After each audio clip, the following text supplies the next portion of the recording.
O Supremo Tribunal Federal decretou o afastamento do então governador do Distrito Federal, Ibanez Rocha, por 90 dias. Sobre este assunto e os seus desdobramentos, conversamos agora com Heloísa Machado, que é doutora em Direitos Humanos pela USP e professora da Escola de Direito da FGV, que é a Fundação Getúlio Vargas.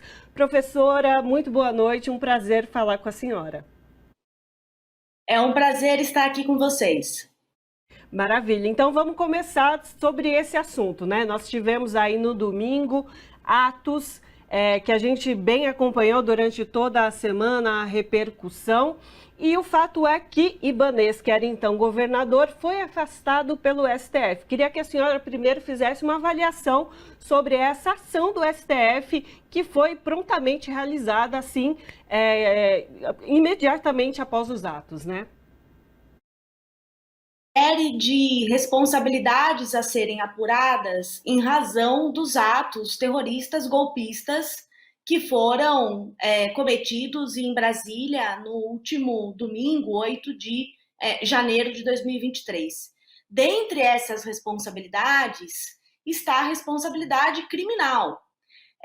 A recente lei de proteção do Estado de Direito e das instituições democráticas dispõe que tentar abolir o Estado de Direito e a democracia com o uso de violência é um crime.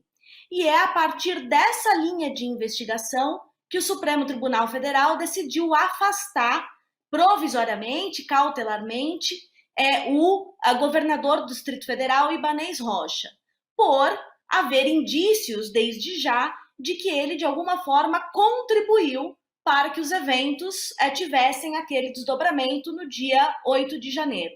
Mas há outras responsabilidades também. A responsabilidade civil pelos danos que foram causados, e já há um pedido para bloqueio de bens de Ibanez Rocha no Tribunal de Contas da União, e responsabilidades políticas, que podem causar a perda do mandato de governador de Ibanez Rocha. Perfeito, professora. E aí, já entrando nesse, né, continuando nesse assunto, entre as ações que o governador do Distrito Federal, afastado agora por 90 dias por determinação do STF, Ibanez Rocha, ele é alvo também do processo de impeachment, que aí, né, que pode fazer com que ele perca seu mandato definitivamente. Você, com outros advogados, entraram já com um desses pedidos imediatamente logo após os atos. Inclusive, a gente viu, né, a sua publicação e a repercussão toda. Queria que você explicasse como que foi esse protocolo e o que pode acontecer daqui para frente.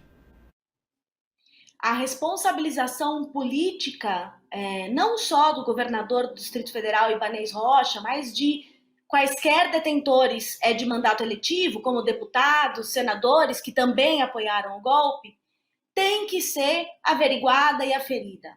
No caso do governador, essa responsabilização política se dá através da apuração da prática de crimes de responsabilidade, quando o detentor do mandato eletivo trai a confiança dos seus representados, trai a confiança da Constituição que ele prometeu cumprir e usa o seu cargo para cometer crimes. Neste caso específico, o governador Ibanez Rocha foi denunciado por um grupo de advogados do Coletivo de Advocacia em Direitos Humanos pela prática, né, eventual de um crime de responsabilidade, que é não adotar as medidas adequadas para preservar a segurança interna do país, porque havia ali a tentativa de golpe.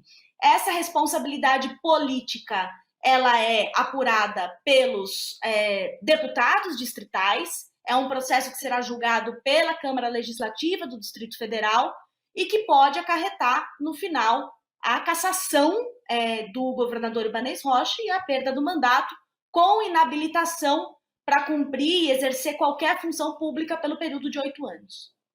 Agora, professora, o Supremo fez essa votação, mas não foi por unanimidade. André Mendonça e Nunes Marques, que foram indicados por Bolsonaro, foram contra esse afastamento e, inclusive, foram contra também a votação que decretou o pedido de prisão de Anderson Torres. Queria ouvir da senhora uma avaliação dessa posição dos ministros, que a senhora percebe dessa condição, dessa postura deles? O federal sempre esteve unido numa agenda de defesa das instituições e de autodefesa. Nós precisamos lembrar que o Supremo Tribunal Federal foi severamente atacado nos atos terroristas golpistas de 8 de janeiro de 2023. Essa união do Supremo Tribunal Federal se encerra com a chegada de 2 ministros indicados pelo ex-presidente Jair Bolsonaro, vou falar de novo, ex-presidente Jair Bolsonaro, para o Supremo Tribunal Federal, Nunes Marques e André Mendonça. Se a gente pegar o caso de Daniel Silveira, eles já votaram diferente. Se a gente pegar agora esse caso da prisão de Anderson Torres, eles já votaram diferente, assim como do afastamento cautelar de Ibanez Rocha. Então, um tribunal que era unido e unânime, hoje tem esse posicionamento dissonante. Não é coincidência serem ministros indicados pelo ex-presidente Jair Bolsonaro e, portanto, imagina-se alinhados de alguma forma com o seu posicionamento político. Independentemente disso, 9 votos para confirmar o afastamento do governador Ibanez Rocha mostra uma força muito grande dessa decisão e um tempo muito importante para essa decisão ter sido efetivamente cumprida logo após os acontecimentos. Isso demonstrou para aqueles que querem derrubar as instituições democráticas brasileiras de que há um Tribunal Constitucional vigilante em favor da nossa democracia. Professora, naturalmente, após os atos golpistas em Brasília e o afastamento do então governador do Distrito Federal, Ibanez Rocha, do MDB, ele já se começa aí uma autodefesa, obviamente tentando se livrar de uma culpa e só jogar, por exemplo, no ex-secretário de Segurança Pública, exonerado por ele imediatamente, que é o Anderson Torres. E aí, nesta semana, ele já colocou ali, como sendo vítima de um plano de sabotagem dos policiais do Distrito Federal. Inclusive falam em deserção, não só a defesa, mas ele também em nota. Queria que você explicasse sobre esse argumento de defesa, se pode fazer sentido e se vai pesar também nessa defesa contra um possível processo de impeachment do Ibanez. A apuração da culpa e das responsabilidades de todos os envolvidos será determinada a partir de um devido processo legal. E, portanto, nesse meio tempo, as pessoas irão se defender e usar argumentos que favorecem o seu caso.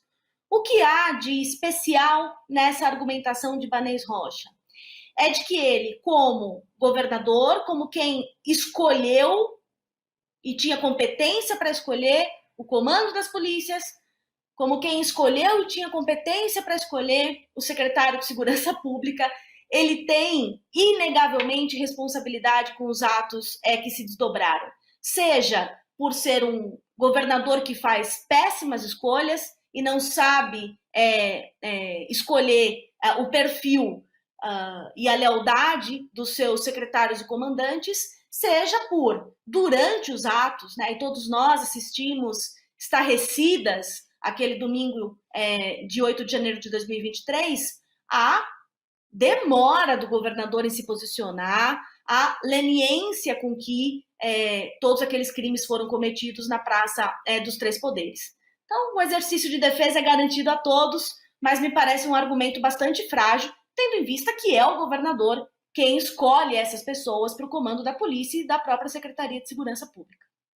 Inclusive, isso é importante, saiu várias informações após os atos, dizendo que Ibanez foi dito a ele que evitasse retornar Anderson Torres à segurança pública do DF, E isso não foi levado em consideração pelo então governador, Qual que é a sua avaliação dessa postura dele, dessa insistência de mesmo tendo essa consulta de outras pessoas, de outros pares importantes da política, dizendo para evitar Anderson Torres, ele foi lá e balizou essa ação e colocou como responsável pela segurança pública também, que também já está sendo responsabilizado, professora? Pois é, e não era novidade para absolutamente ninguém de que estes movimentos tinham um caráter violento e golpista, nas semanas que antecederam o 8 de janeiro de 2023, nós tivemos o encontro de uma bomba implantada num veículo que explodiria perto de um aeroporto, nós tivemos a invasão da sede da Polícia Federal, nós tivemos episódios de violência durante todo o ano passado, nós temos um discurso que é abertamente golpista e que foi endossado pelo então ministro da Justiça, Anderson Torres. Então, não havia nenhuma novidade em relação ao que se planejava, o que se podia acontecer no 8 de janeiro de 2023. Então, de fato, o governador não vai poder alegar em defesa própria de que ele não tinha conhecimento, de que tudo foi uma grande surpresa.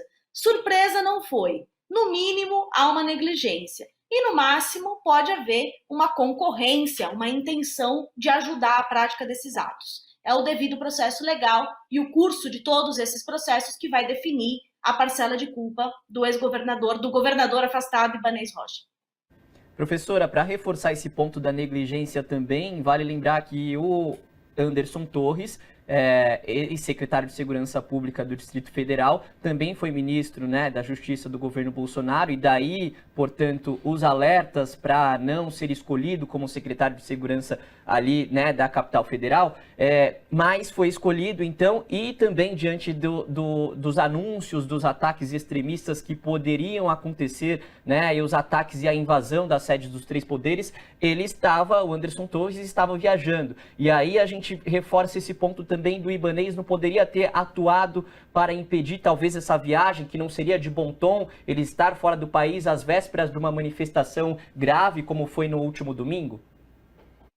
Olha, acho que bom tom é uma palavra suave demais para a gente classificar a hipótese de Anderson, do Torres não ter viajado, né?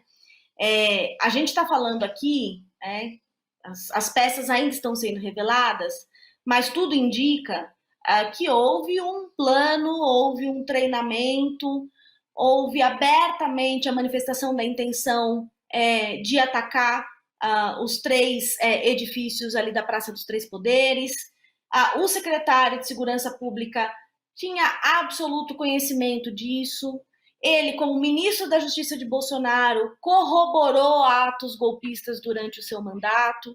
E Ibanez Rocha agora alega que foi vítima de um complô por parte dos seus subordinados. Isso não parece de nenhuma forma ser verdade, né? Os indícios têm apontado justamente para outro lado.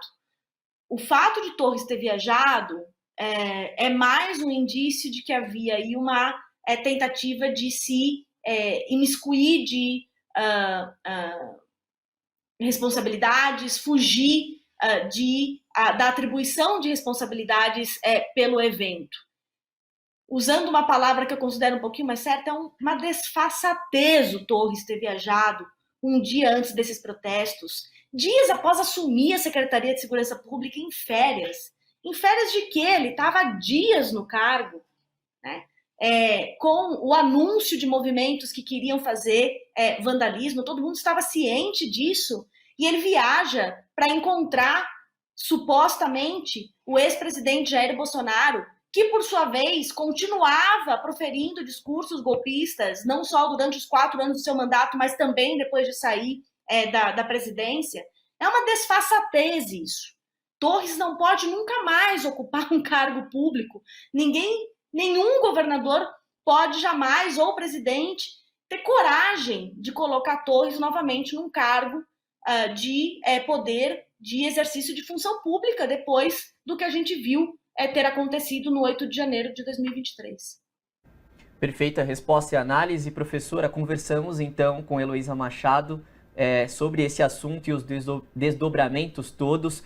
Doutora em Direitos Humanos pela USP, professora da Escola de Direito da FGV. Obrigado pela participação com a gente aqui no Revista Brasil TVT.